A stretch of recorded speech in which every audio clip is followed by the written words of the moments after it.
Here's what we know about that suspect so far. Shamsuddin Jabbar served in the Army as an HR and IT specialist from 2007 to 2020. He left the Army at the rank of Staff Sergeant. Authorities say Jabbar made a series of recordings before the attack as he drove to New Orleans from Texas.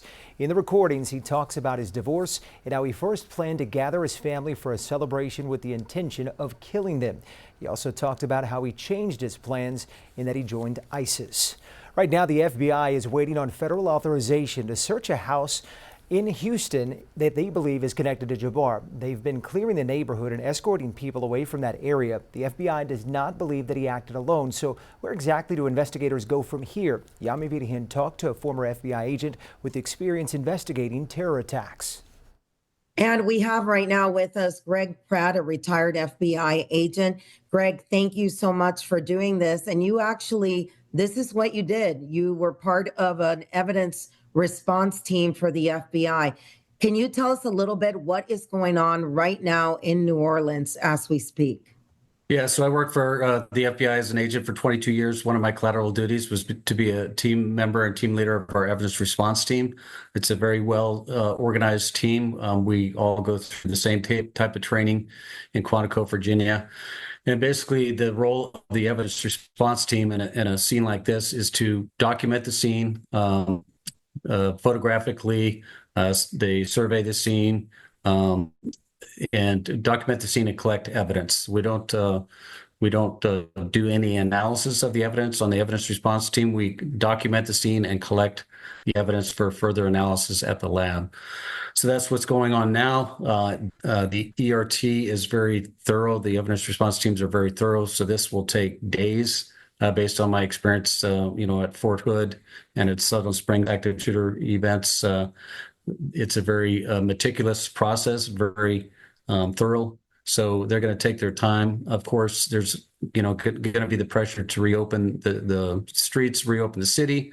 We can't live in fear, but they will work expeditiously as possible with their state and local partners to get that scene processed.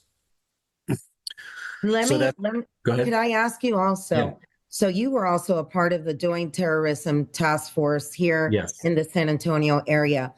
Right. How concentrated are they right now to figure out if there were other actors involved with this man who was born in the United States? He's not a foreigner that just came across the border.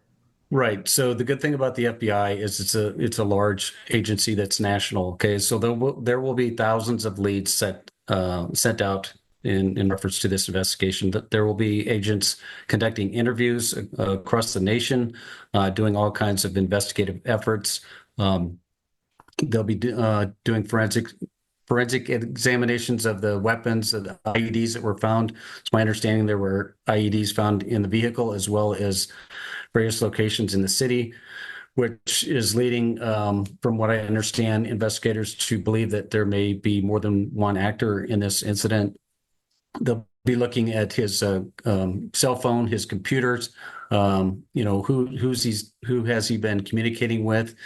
They're calling it a terrorism related event. He was born in the United States, in fact, served 10 years in the Army, is my understanding. He was promoted to the rank of Staff Sergeant, which is pretty high enlisted rank in the military. So it kind of reminds me of the case with Nadal Hassan there at Fort Hood, Fort Cavazos. So they'll be looking at all that stuff, who his associates are, who he's been communicating with, did he receive any training overseas, or is he self-radicalized on the internet?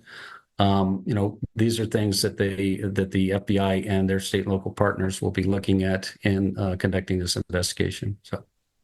Now, we did reach out to our local law enforcement officials and military bases. We were told the South Texas Fusion Center is operating as normal, and SAPD could not comment on operations. We never heard back from Joint Base San Antonio. And if you have plans to fly to New Orleans between now and the 3rd, check ahead. Delta is alerting passengers that flights could in fact be impacted.